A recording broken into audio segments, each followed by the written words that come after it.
Imagine a bandit so cruel that he broke into a prison just to hunt down his enemy, kill him, and stick the man's head on a spike for the whole town to see. Well, that sounds cruel enough, but I think what's even more absurd is getting shot in the head while sleeping, just because you snored too loud. These outlaws were ruthless and merciless. And today, you're going to meet the 7 most dangerous Wild West bandits that ever lived. We'll start with number 7 and work our way up to the top one. Number 7. Sam Bass. Despite his knack for doing wrong, not everyone started off with a talent for crime. Sam Bass, for example, was actually a good guy. Born on July 21, 1851, in Mitchell, Indiana, Sam lived an honest life. He worked as a newspaper delivery boy, a carriage driver, and did whatever he could to get by. But he had a serious problem. He was completely addicted to gambling. He bet on everything in sight, but his real weakness was horse racing. And like most gamblers, he lost more than he won, and was always in the red. Tired of the hard life, he decided to go down the easier path. He started robbing small banks. That's when he realized where the real money was: in train robberies. In 1878, Sam planned a major heist with his gang. They intercepted a Union Pacific train and got away with what would be worth around $2 million in gold today. It was one of the biggest robberies of that era. The job was so bold that the gang decided to split up afterward to avoid suspicion. But Sam, apparently addicted to adrenaline, couldn't stay away from action for long. He put together a new crew and tried to rob a bank in Texas. What he didn't know was that there was a traitor among them. An informant tipped off the police, and Sam walked right into a trap set by the sheriffs. During the shootout, he managed to escape but was seriously wounded. The next day, Sam was found lying in the dirt, bleeding and too weak to move. He was taken back to town, where he died shortly after, on July 21st, 1878, his 27th birthday. His final heist turned out to be his last. But if you thought Sam Bass's story was wild, just wait until you meet number 6, Klay Allison, the savage of the frontier. Klay Allison wasn't just a notorious gunslinger. He was a true maniac of violence. Born on September 2, 1841, near Waynesboro, Tennessee, Allison started down the path of madness early in life. His fame spread quickly, especially after a shocking episode in 1870 when he led an angry mob to the local jail. But not to save anyone. His goal was to drag out Charles Kennedy, a man accused of multiple murders, just to kill him with his own hands. After the lynching, Klay decided that wasn't enough. He decapitated the man and, like something straight out of a horror movie, stuck the head on a spike at the entrance of the town saloon. Can you imagine the trauma for the kids walking by? And if you think that was the peak of his madness, think again.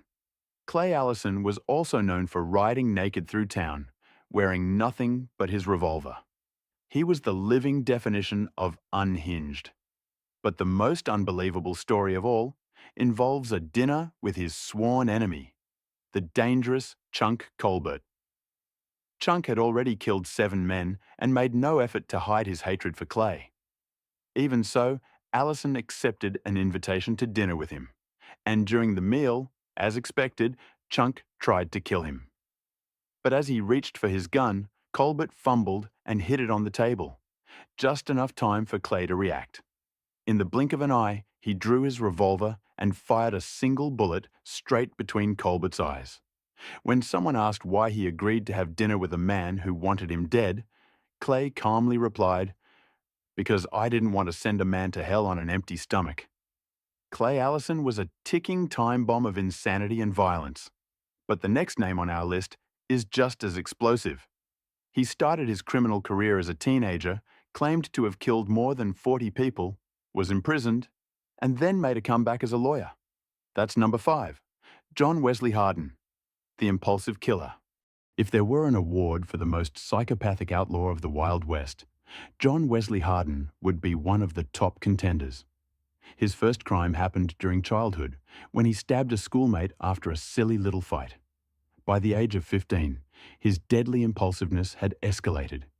He killed a man after a trivial argument, and instead of fleeing, he doubled down and shot 3 soldiers who tried to arrest him, all while still just a rebellious teenager.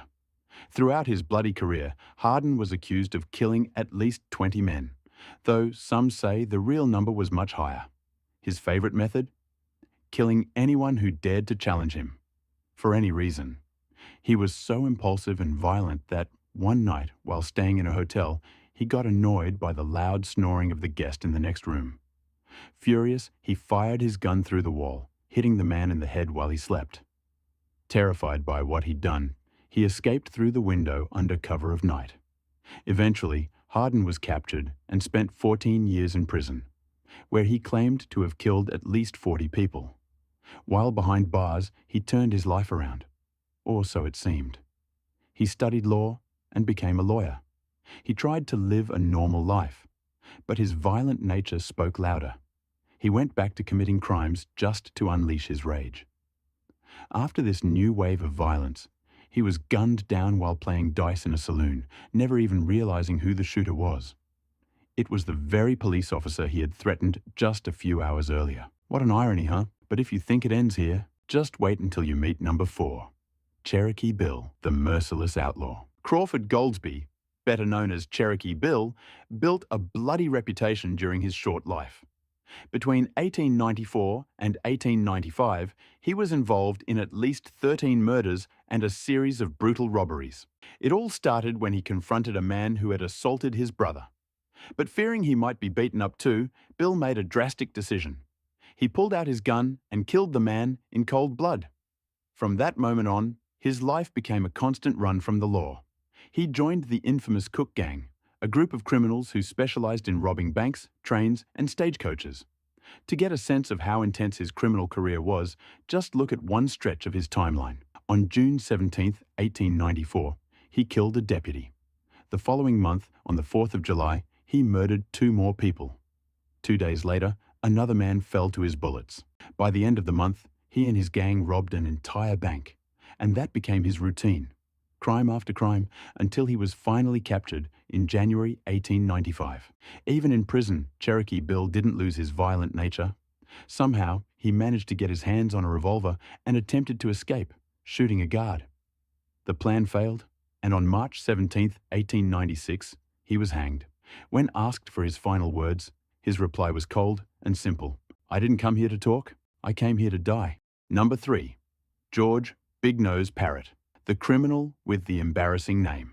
While many outlaws had intimidating nicknames like Shotgun John or Pistol Pete, George Parrot became known as Big Nose George, a name that only fueled his frustration and bloodlust. He started out robbing trains and stealing cattle, but quickly escalated to murder. His criminal career came to an end in 1878, when he attempted to derail a train but was spotted by a railroad worker. Knowing his identity had been discovered, he fled to a remote canyon. But 2 sheriffs, both expert trackers, followed his trail. George and his gang killed them both, turning him into one of the most wanted men of the time, with a bounty equivalent to over $600,000 today. When he was finally captured, George tried to escape by soaring through his chains and attacking his jailer, but was stopped by the jailer's furious wife. Soon after, a group of enraged citizens dragged him out of his cell and lynched him on the spot. In a bizarre twist of fate, his skull was turned into an ashtray, and his skin was made into a pair of shoes, both of which are still on display in museums today. Number 2. Bill Dulan, founder of the richest gang in the West. Bill Dulan was a master of crime. He founded the Wild Bunch Gang, which, between 1892 and 1896, amassed over $5 million from bank and train robberies. With that kind of money today, you could buy a luxury mansion, or maybe just a used car, depending on inflation. Dulan's gang became one of the richest and most powerful in the Wild West. But that also drew heavy attention from the law. One by one, his men were taken down, until Dulan himself was captured. However, just 6 months later, he got his hands on a gun while in jail and forced a guard to set him free. His escape didn't last long. Cornered on a farm, he was urged to surrender. But instead, he chose to shoot at 20 lawmen. He was gunned down instantly. Number 1. Killer Jim Miller. The professional hitman. Jim Miller was an anomaly among outlaws. Not only was he a hired killer, but he also once served as a lawman. Over the years, he racked up an impressive body count, possibly up to 50 victims. He charged $150 per assassination, which would be the equivalent of around $5,000 today. In 1908, Miller was hired to take out a former deputy, but he made a fatal mistake. He left behind a witness. He and his clients were arrested, but before they could even face trial, the local townspeople took justice into their own hands and lynched them all. While the other three men begged for their lives, Miller simply shouted, "Let's get it over with," and jumped to his own death. These were the 7 most dangerous outlaws of the Wild West. Now tell me in the comments, which one did you think was the craziest? Thanks for sticking with me all the way. This is Mr. Square signing off. If you liked this content, don't forget to hit the like button and subscribe to the channel. See you in the next video.